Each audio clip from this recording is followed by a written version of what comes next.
Bacana, mano. Muito legal o seu posicionamento aí. Fera demais. E vamos lá. E com relação, o cara lesionou. E o treino de força? Você já até deu Ah, uma comentada aí, mas vamos amarrar isso aí direitinho. vamos. Gente, andar de bicicleta. Ok, todo mundo aqui anda, né? Todo mundo aqui tá do triatlo. Mas vamos pensar quando a gente aprendeu a andar de bicicleta. Não, vou usar um outro termo para ficar mais fácil. Dirigir. Quando a gente começa a dirigir, mulheres vão me entender melhor. A gente não consegue dirigir, passar um batom e fazer uma maquiagem. Não, não que isso seja certo fazer.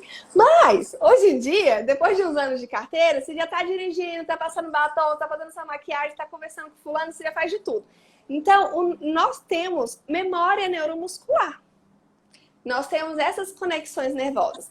Então, quando a gente vai treinar para um fortalecimento, o seu cérebro, ele vai salvar aquela repetição que você vai fazer no fortalecimento.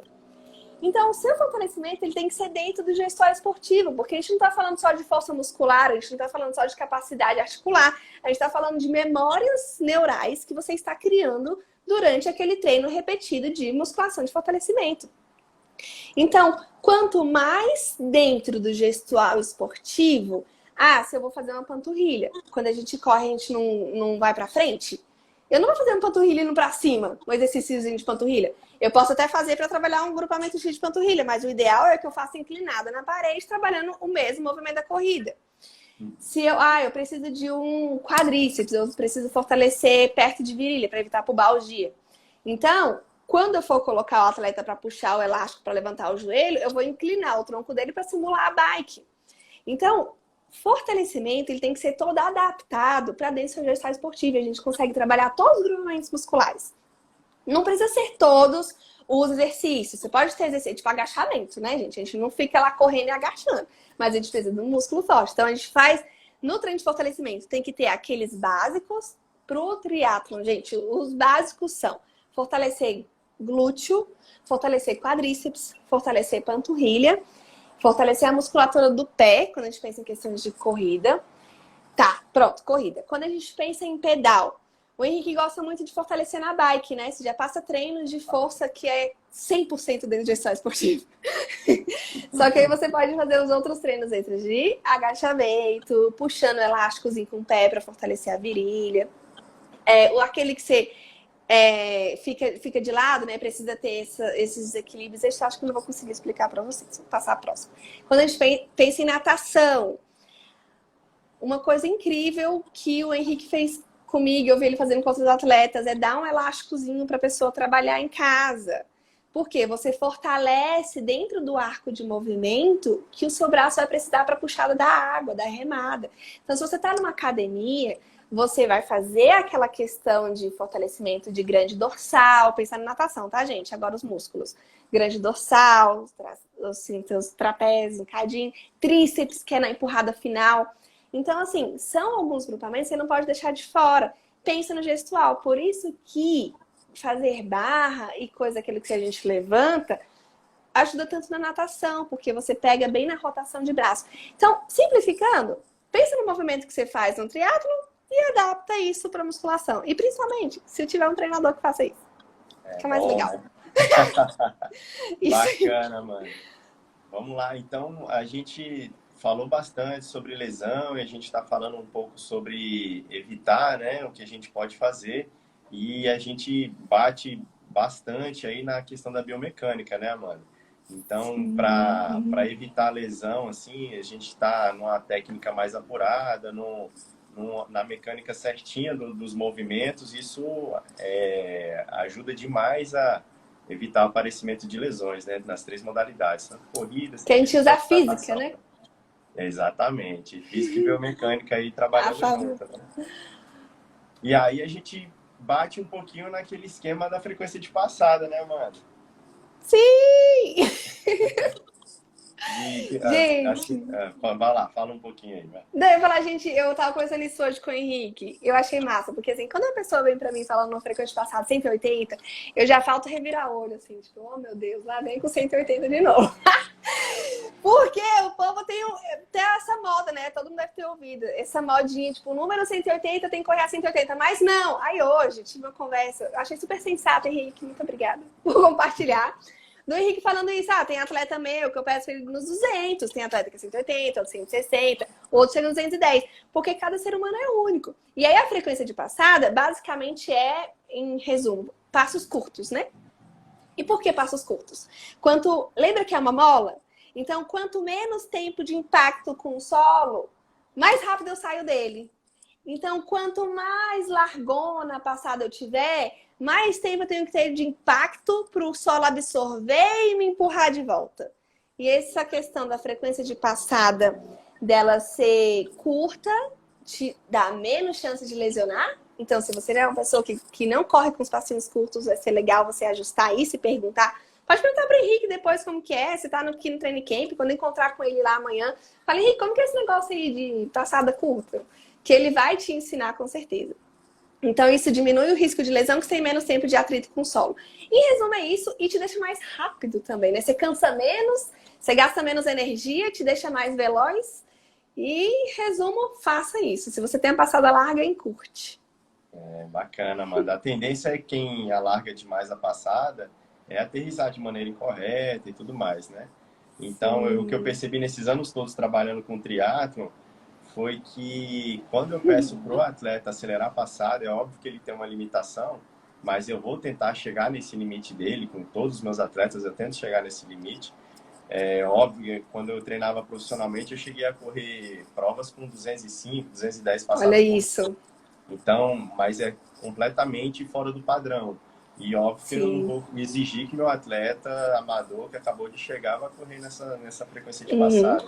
Mas é nítido que o atleta, quanto mais frequência ele imprime, não necessariamente uma passada curta, mas é óbvio que no início ele acelerando a passada vai diminuir, mas com o tempo a gente faz outros trabalhos e tenta manter uma passada grande ou aumentar até a passada dele, mas o primeiro passo é a gente acelerar essa passada, que naturalmente o atleta começa a entrar numa técnica mais eficiente e até menos lesiva, uma técnica mais correta só ajustando a frequência de passada. É bem interessante isso. É muito legal mesmo. Isso eu até comentei com você de uma atleta, não vou falar o nome para não expor, mas que ela entrou no time, ela é muito boa. E aí, depois desse ajuste fino, e um outro atleta também, um rapaz, na verdade. E aí, depois que fez esse ajuste fino com ele, como evoluiu? Como foi mais rápido e como É, simplesmente deslanchou? Com uma coisa assim simples, gente. é De repente, nítido, né? foi embora. É nítido, é uma besteirinha, né, cara? E a gente consegue evitar lesão. Essa atleta que você está dizendo, ela corria caindo com o calcanhar um pouquinho e tal. Então, assim, é óbvio que tem vários atletas, tem campeão olímpico, tem recordistas de 21 quilômetros, de Uhum, maratona, que corre caindo sim. com o calcanhar, né? Só que a gente sabe que é legal você utilizar a sua musculatura para absorver todo esse impacto. E quando você cai de calcanhar, a sua musculatura está toda Aumenta a relaxada, frenagem. ela está completamente relaxada e o impacto vai todo no joelho e quadril, né? Então, assim, E o é, tempo que perde, né? Até impulsionar de novo. exatamente. Então, isso mesmo. A gente sabe que quanto menos tempo o pé tiver em contato com o solo, é mais eficiente e menos lesivo, né? E quando você cai com o calcanhar, você tem que esperar o pé inteiro entrar no chão para depois pensar em impulsionar. Então, você perde essa velocidade de toque e sai rápido do solo, né? Então, você praticamente perde essa força contrária que acontece quando você aterriza e sai rápido, você reaproveita um pouco da força de reação, Sim. né? E tem Ai, uma gente. coisa mais Pode falar. interessante Uhum. ainda, que quando a nossa panturrilha, ela funciona como um segundo coração.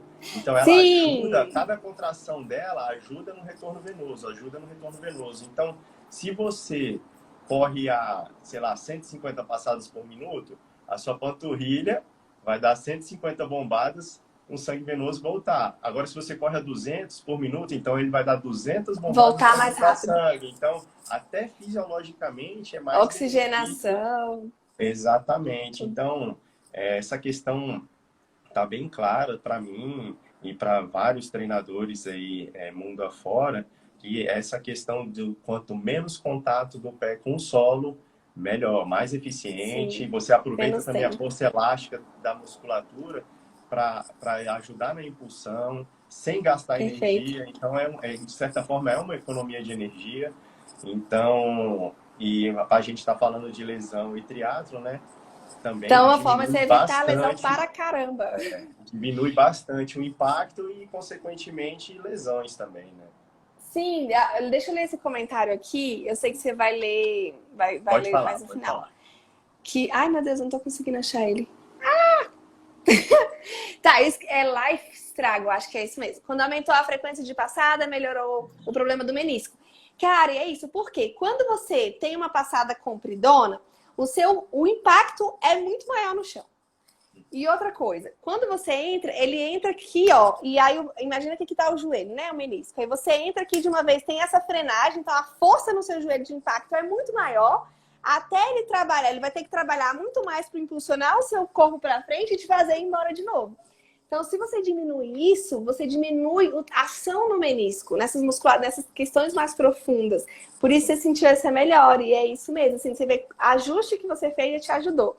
Legal. E eu não tô conseguindo subir nas conversas aqui, mas teve. Ah, consegui. Só para falar que amanhã aquela vai aprender o ritmo de passada com você. Henrique, pode perguntar mesmo que ele ensina. Gente, tudo que você pergunta para Henrique, você quer de dica, você chega, ele tem a maior paciência para explicar. Então, vocês estão fazendo um training camp, suga, assim, aproveita esse momento e fala, me ensina. E ele com certeza vai parar com o maior prazer. Bacana, vamos lá então. Fera demais, Amandinha. A gente tem um monte de perguntas aqui que eu anotei do pessoal aí, então vamos partir para elas, né? Vamos, vamos, vamos. Vamos lá então. A Eunice perguntou como parar de forçar mais um lado do corpo do que o outro. Então, vamos lá.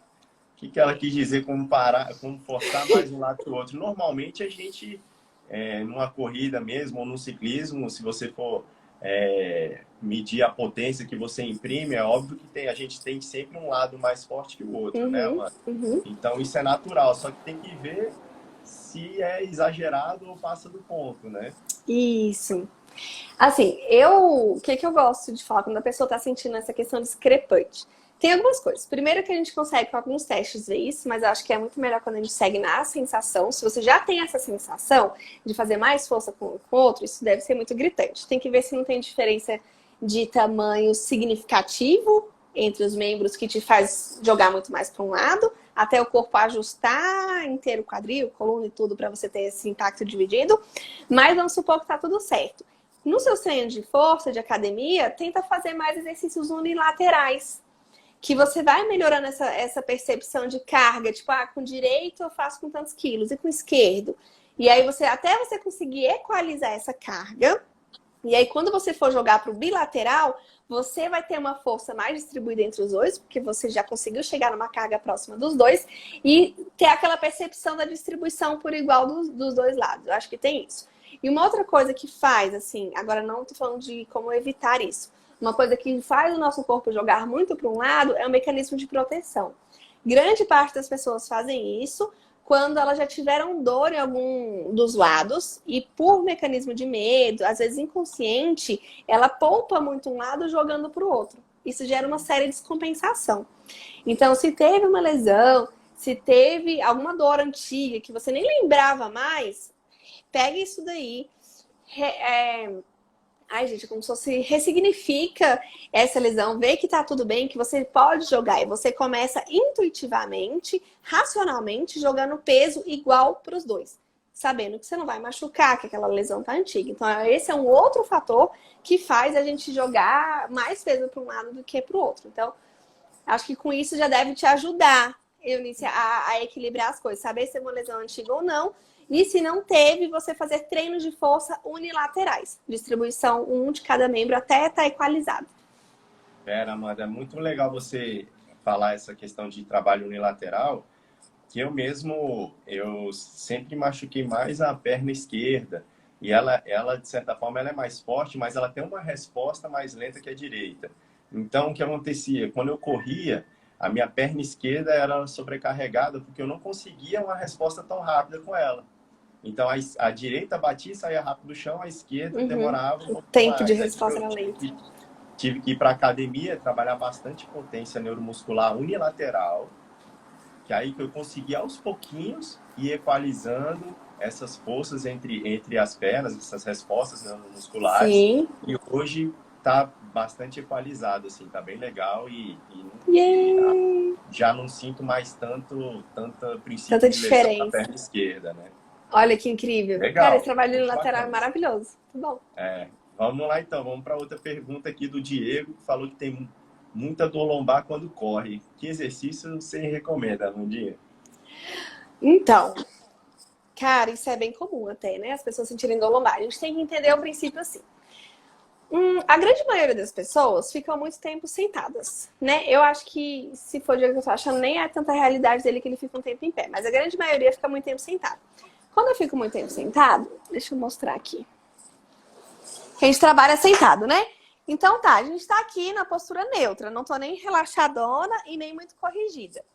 Só que se eu tô aqui nessa postura, toda a minha musculatura, ligamentos, tem que fazer força para me segurar aqui. Gente, meu rosto vai sumir, mas vocês vão seguindo pelo áudio aí. E eles têm que fazer essa força para me segurar. Aí, de repente, eu sobrecarreguei todos os meus músculos, ligamentos, articulações a me segurarem aqui. E eu vou correr. Aí, quando eu vou correr, eu faço exatamente o contrário, só que numa carga que o meu músculo já tá tão fadigado de me segurar em flexão, que quando eu taco para extensão de uma vez, o tempo de resposta ele fala, pera lá, você já me sobrecarregou. Porque, gente, quem faz alongamento para ganhar flexibilidade sabe que dói. Sabe que deixa tudo esquisito. Aí você vai jogar a corrida de uma vez, ele não vai dar conta de responder, porque é como se ele tivesse frouxo, entre aspas, que ele não vai dar conta daquela resposta. Então, se você é uma pessoa que sente dor lombar quando você corre, mas você fica muito tempo sentado, coloca um celularzinho para despertar ali, ó, cada hora, cada 2 horas. Levanta, espreguiça, anda, mexe um pouquinho e senta. Quebra o seu padrão sentado. Se você já é uma pessoa que sente dor lombar quando corre e você fica muito tempo já da sua rotina em pé, pode ser uma sobrecarga de repetição. Você fica muito tempo em pé, então você já está muito tempo em extensão, a corrida também é em extensão, e aí sobrecarregou. Aí já é o oposto. Você tem que levar a mão no chão algumas vezes para você alongar sua coluna em flexão para ela suportar a extensão. Então, tudo é uma questão de equilíbrio. Você nunca pode fazer mais um movimento do que o outro. Então, eu gosto de falar assim, pensa na sua rotina e faça movimentos contrários, independente do que for. Se é em pé, você flexiona, se você fica sentado, você estende, se você fica com a cabeça para frente, você vai colocar ela para trás. Então, pega a sua rotina hoje e no seu treino de mobilidade, que você deve fazer 3 vezes na semana, você faz movimentos contrários à sua rotina. Isso vai ajudar muito, isso vai prevenir muita lesão, gente. Tipo, muito. Bacana, Amanda, bacana, legal. Vamos lá para mais uma pergunta aqui, da Mafibrienko. O que fazer para não sentir dor no punho quando pedala a longa distância, Amanda? Então, quando a gente pensa, tem coisas diferentes, né? Quando a gente pensa em TT, a gente acaba segurando muito tempo ali, quando a gente tá clipado, então o punho fica muito tempo em posição mantida. Tem umas que a maioria já são adaptadas. A minha, por exemplo, que ainda não é, o meu punho ela fica assim para baixo. Então, de tempo em tempo, antes da dor no meu punho vir, eu fico fazendo os movimentos. Eu sempre penso em movimento contrário, gente. Movimento contrário salva de muita lesão. Então, se eu já tô ali, tipo, pedalando, usar meu exemplo, que a minha bicicleta me força com o punho assim, começa a doer. Só que antes dele começar a doer, eu criei a mania de estar mexendo ele pra cima. De tempo em tempo eu dou uma puxadinha nele, dou uma movimentada, e isso não deixa mais o meu punho ficar doendo. Então, esse é um ponto de você ver a mecânica da sua pegada na bike e você pensar, ok, qual que é o movimento contrário desse? E aí você vai dar uma mexida no punho de 30 em 30 minutos, aí isso já é uma forma de prevenir a sua dor no punho. É isso, uma dica. Bacana, Amanda, legal, legal demais. Você até deu uma pincelada aí, mas eu vou falar, aqui a Thalita que perguntou, é uma postura ruim no dia a dia, igual você falou aí, o que isso pode levar a limitações no esporte, né? Meu Deus, demais da conta. Um dos fatores principais. Quando o paciente chega, eu não quero assim só saber da questão do esporte dele. A questão do esporte, quase que eu pergunto 10%. Porque, gente, aqui nós somos o quê? Atletas amadores, vamos dizer assim. A gente faz com saúde. Então, a gente tem trabalho, a gente tem casa para limpar, a gente tem menino para cuidar. A gente tem várias outras coisas para fazer da vida. E de repente, só porque o esporte é uma coisa que coloca um pouquinho mais de carga, ele expõe uma condição já existente. Então, na grande maioria das vezes, o problema está na sua rotina e não no esporte. Só que a dor só apareceu no esporte por quê? Foi quando recebeu um pouquinho mais de carga.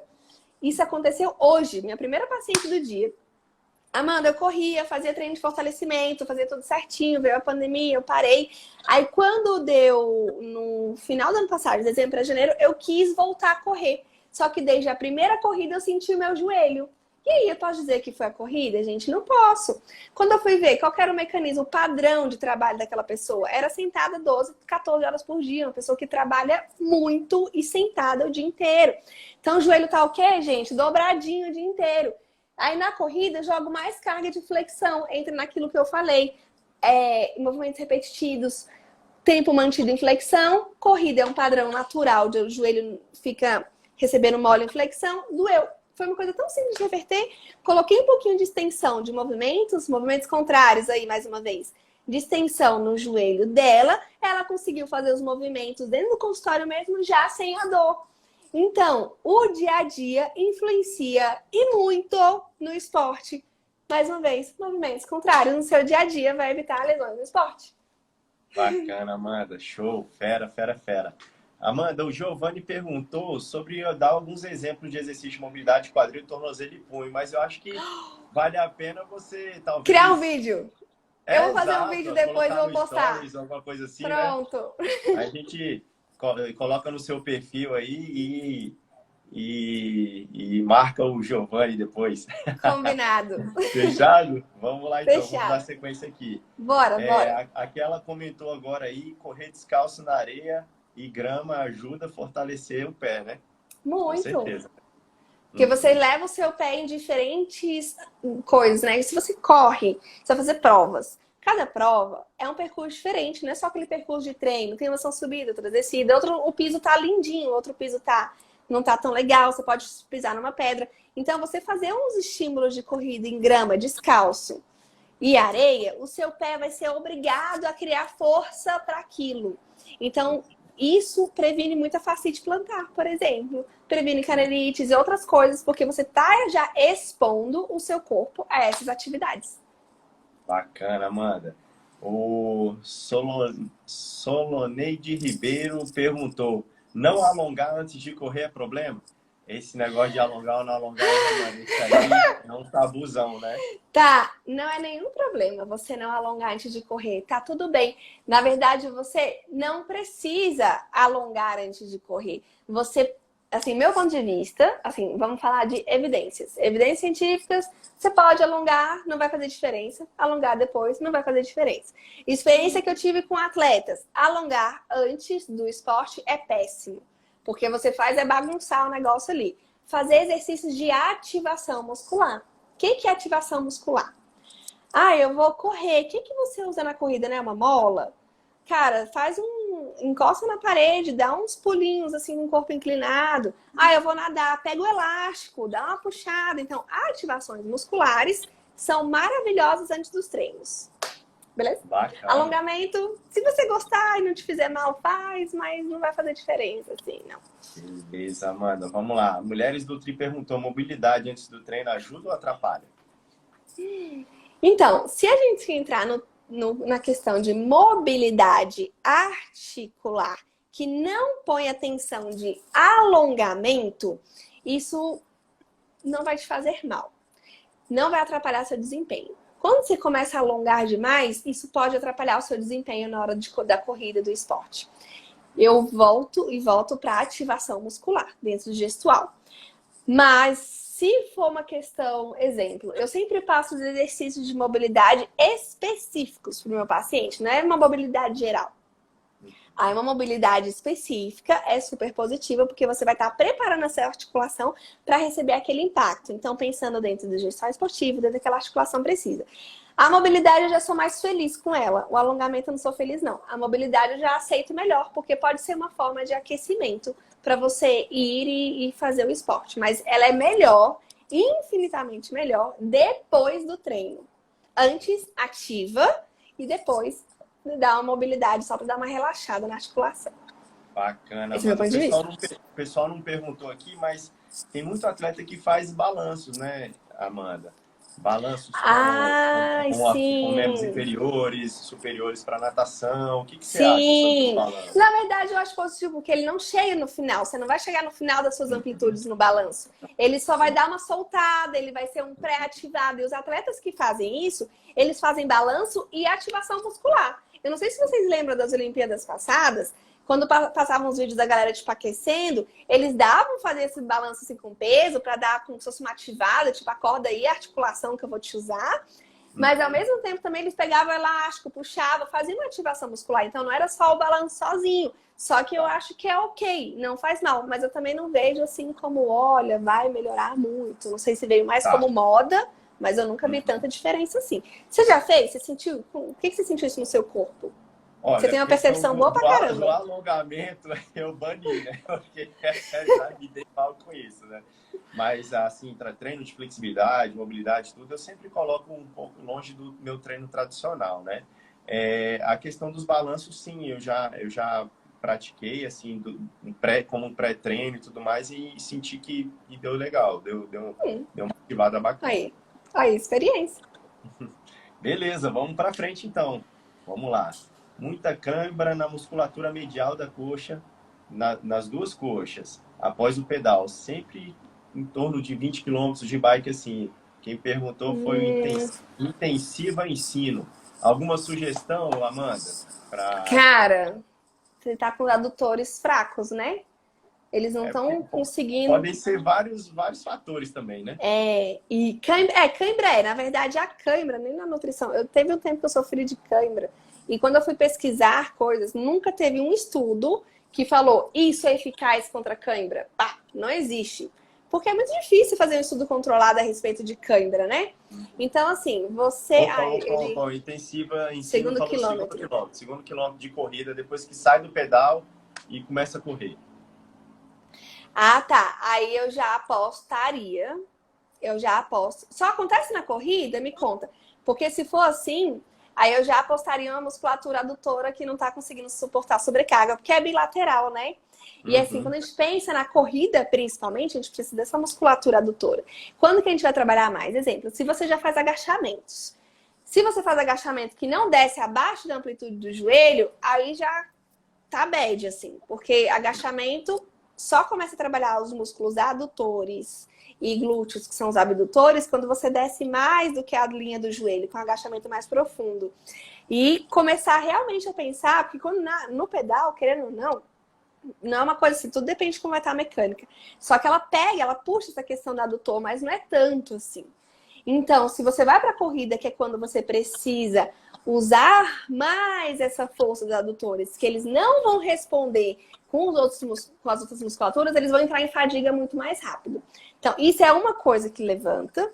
Se você tivesse no meu consultório e me falasse disso, eu já ia desconfiar também de um outro fator de coluna, porque ia descer essa fraqueza. Então, se você tiver alguma dor de coluna, te recomendo a colocar exercício de mobilidade.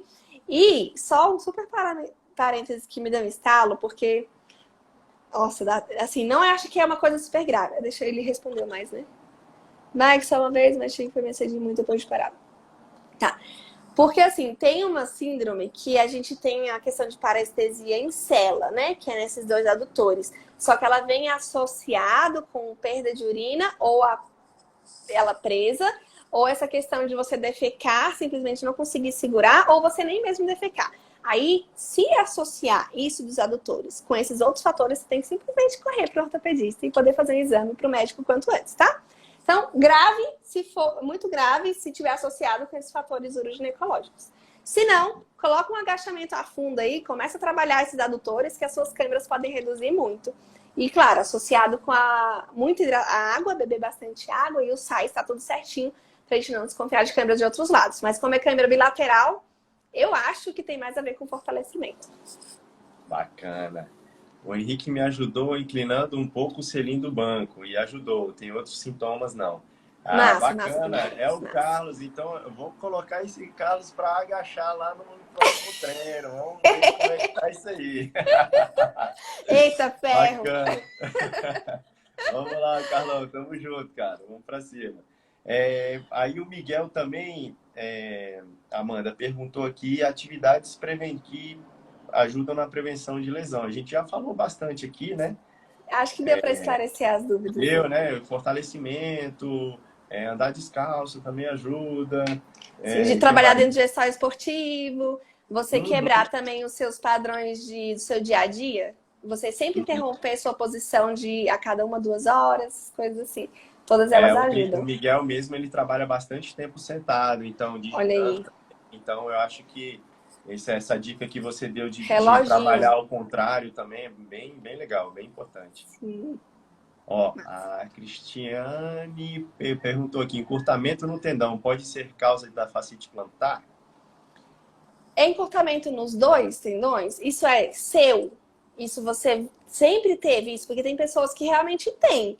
Tem de tal ponto, igual a menina falou, toda hora a gente fala de agachamento, mas tem de tal ponto que não consegue agachar sem tirar o calcanhar do chão.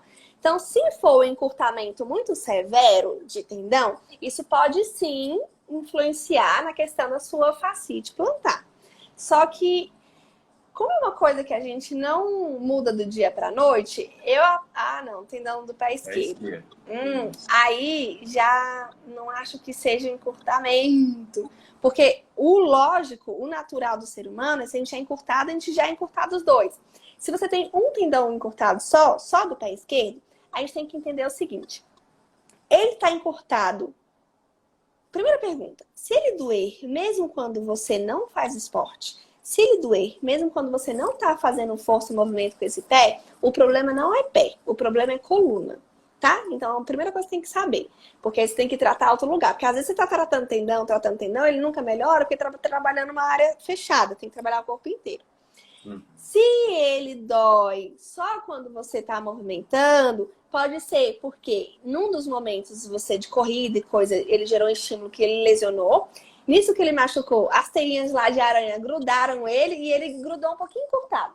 Aí, nesse caso, vale a pena você seguir aquela ordem que eu falei. Você começa alongando e vai comparando o esquerdo com o direito.